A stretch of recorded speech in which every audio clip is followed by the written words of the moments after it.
and we continue bringing people into this radio coil. Who do we have next? That's right, rumbling, bumbling, stumbling. Of all people in the whole wide world, one of our most favoritist, Jami Jones is with us. Jami Jones, good morning.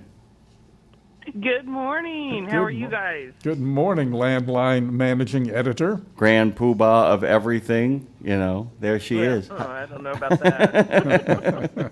What's happening? Oh, man, it got hot here. All of a sudden, we had a beautiful spring, and it got so hot and nasty. It was terrible this weekend. Was it the smell of a Little League BO in the air? Was it that bad? Oh, yeah. If I had gone outside, it probably would have been. I hunkered down and kept my nose inside. Oh, my God. It was 95 degrees here yesterday, but the misery index put it at 107.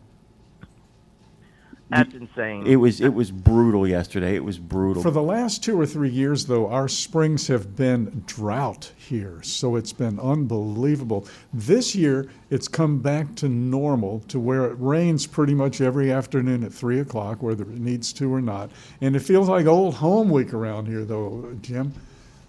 It does. Well, it feels like we're back. Go ahead, Jamie. No, and that's kind of the thing. We've had droughts for several years. Oh, too, yeah. And we had a really wet, mild spring, and it was nice, and I was loving it. This, not so much. By the way, this not so much is fuel surcharges and market unrest is kind of what you got percolating on your brain this morning, by the way. Without getting into some of the causes of what's going on there, a lot of people are going to be checking the pumps for the next couple of weeks, and that's got to be taking up y'all's time kind of watching how that unfolds.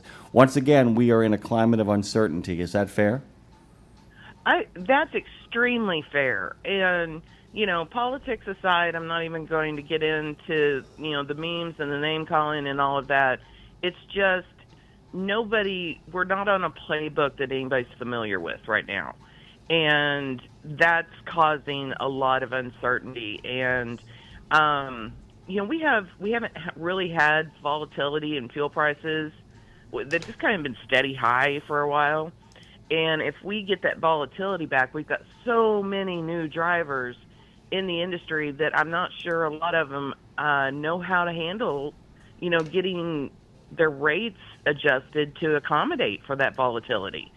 And so that's why we're going to be focusing a lot of our energy this week, just going back to the basics of business for people who haven't been through these times, where they can figure out how to recoup some money. You won't get all of it back. That's just not ever, it doesn't seem to work that way. But we want to focus on fuel surcharges. Let me talk to you about that really quickly, and then Dave's got a question for you. As in that newsroom, you're talking about something that is changing by the minute, and I realize what you guys do over at Landline is follow changes by the minute.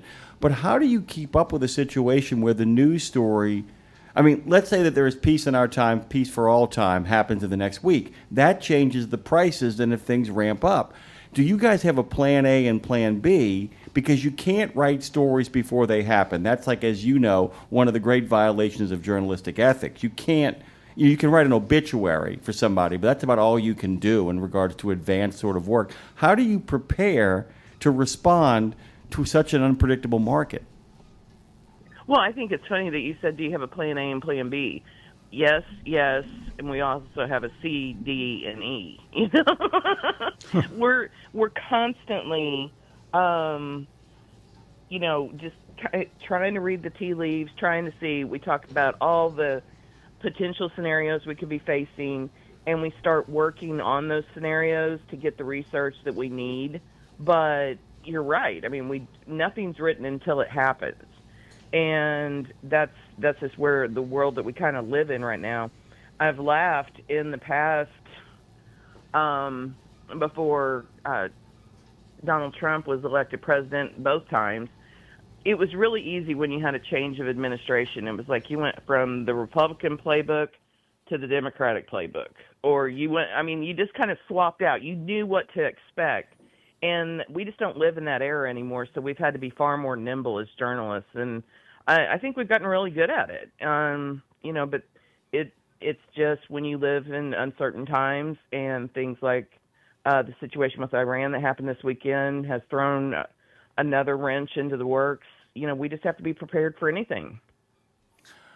Go ahead, Dave. I wanted to switch gears just for a moment to something that we're going to talk about a little bit later on this morning with Adrian Gilday from CVSA, and that is CVSA's petition to FMCSA about personal conveyance. And one of the things that pops off the page to me, and probably does to you, is to get written guidance that says an owner-operator cannot use personal conveyance to either return home or leave home.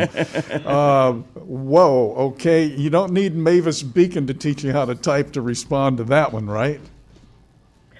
I mean, it flies in the face of the definition of personal conveyance. Pretty much. Okay, what's the polar opposite of personal conveyance? It's what they're asking for. And, the other thing that CVSA likes to do is they want a mileage limit on it. Well, that may work in middle America where, you may be 50 miles from home, but if you're out in the Wyoming, that's not going to fly. So personal conveyance is always going to be a thorn in CVSA's side, and I do appreciate trying to enforce on that. It might be difficult, but it is what it is, and they're just trying to take it away with this move. So easy, by the way. Go to landlinemedia.com and find out all about what Jami Jones is managing over there. I'm managing editor over there. Hey, Jami, before we get out of here, really quickly, just wanted to ask you, we've been talking about smells all morning long. Is there a smell that really takes you back to childhood? Oh, my gosh. So I grew up, we raced quarter horses when I was growing up, and we took this one green tack box with us to all the races. And it had a very distinctive smell with all the liniment and everything in it. I mean, to this point, I can smell it right now, and it's crazy. I haven't seen that thing in years, but I can still distinctly smell it. And it was funny, when I blew my knee out in high school playing basketball, that was part of my rehab, was to do step-ups, and it was on that stupid green box, and I hated the smell of it then, but now, it's kind of reminiscent. Yeah. Jami, it's great to hear your voice. Thanks for coming in, a regular recurring guest here on Nemo Nation, and soon to be all across the platform. Jami Jones joins us this morning. Thank you, my friend, and we will talk at you later. All right, you guys take care.